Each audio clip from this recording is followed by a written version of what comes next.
নমস্কার বন্ধুরা, পায়েলস কিচেনে সবাইকে স্বাগত জানিয়ে শুরু করছি আমার আজকের রেসিপি। আজকে আমি তোমাদের সাথে ডিম ছাড়া নিরামিষ ডিমের রসা শেয়ার করব। তাহলে চলো বন্ধুরা রেসিপিটি শুরু করি। প্রথমে কিছুটা পনির আমি গ্রেটারে গ্রেট করে নিচ্ছি। তোমরা পনিরের বদলে ছানা দিয়েও করতে পারো। এখন গ্রেট করা পনিরে স্বাদ মতো নুন দিয়ে ভালো করে মেখে নিচ্ছি। মেখে নেওয়া হয়ে গেলে পনিরটিকে দুই ভাগ করে নিচ্ছি। বেশি ভাগটা রেখে দিচ্ছি ডিমের সাদা অংশ করার জন্য, আর কম ভাগটাতে অল্প একটু হলুদ গুঁড়ো আর হাফ চামচ সাদা তেল দিয়ে ভালো করে মেখে নিচ্ছি।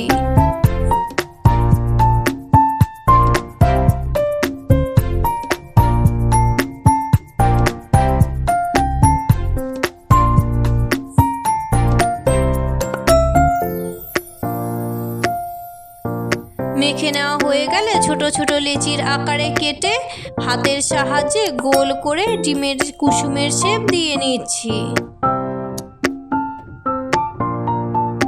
একইভাবে বাকিগুলোও আমি বানিয়ে নিয়েছি।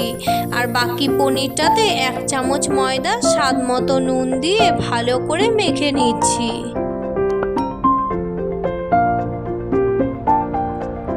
অল্প করে পনির নিয়ে হাতের সাহায্যে বাটির মতো করে তার ভেতরে যে কুসুমটিকে বানিয়ে রেখেছিলাম সেটিকে ভরে বাটির মুখ ভালো করে আটকে সিল করে দিচ্ছি।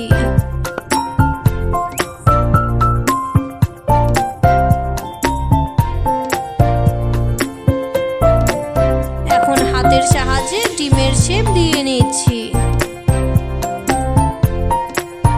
একইভাবে বাকিগুলো বানিয়ে নিয়েছি। একটি বলে কিছুটা উষ্ণ গরম জল নিয়েছি, তাতে 2 চামচ পোস্ত, কিছুটা কাজু বাদাম আর কিশমিশ ভিজিয়ে রাখছি 10 মিনিটের জন্য।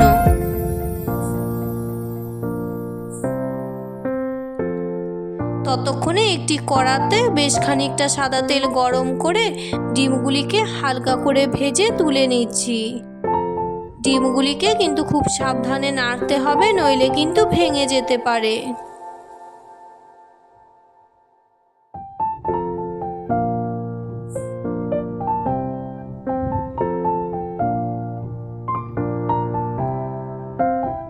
এখন ডিম ভাজার ওই তেলেই ফোড়নে দিচ্ছি গোটা গরম মশলা, গোটা জিরে, শুকনো লঙ্কা আর তেজপাতা।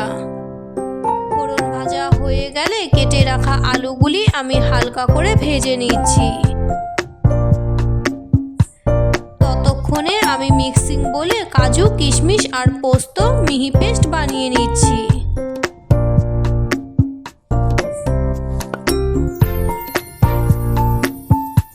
আলু ভেজে নেওয়া হয়ে গেছে। স্বাদ মতো নুন, হলুদ, কিছুটা আদা গুঁড়ো দিয়ে অল্প একটু জল দিয়ে দিচ্ছি। 1 চামচ জিরে গুঁড়ো, ঝালের জন্য লঙ্কা গুঁড়ো, মিষ্টির জন্য চিনি দিয়ে আমি ভালো করে মশলাটিকে কষিয়ে নিচ্ছি। কিছুটা কড়াইশুঁটি আর স্লাইস করে কেটে রাখা টমেটো দিয়ে দিয়েছি। মশলাটিকে একটু কষিয়ে নিয়ে যে মিক্সিতে মিহি পেস্ট বানিয়ে রেখেছিলাম সেটিকেই দিয়ে দিলাম। তোমরা চাইলে এখানে ফেটানো টক দইও দিতে পারো। এখন ঝালের জন্য লঙ্কা দিয়ে দিলাম। গ্রেভিটিকে ভালো করে কষিয়ে নিয়ে আমি ঝোলের জন্য জল দিয়ে দিচ্ছি অল্প করে।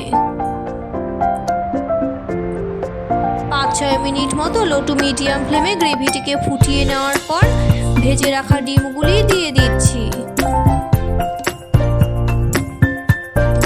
ডিম দিয়ে 2-3 মিনিট মতো লো টু মিডিয়াম ফ্লেমে ফুটিয়ে নেওয়ার পর সবশেষে গরম মশলা আর ঘি দিয়ে হালকা হাতে নেড়ে চেড়ে নামিয়ে নিয়েছি ডিম ছাড়া নিরামিষ ডিমের রসা।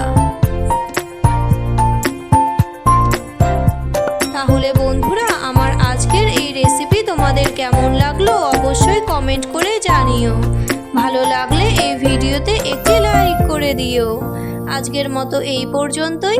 আবারও আসছি নতুন কোনো রেসিপি নিয়ে। ততক্ষণ পর্যন্ত সবাই সুস্থ থেকো, ভালো থেকো, টাটা।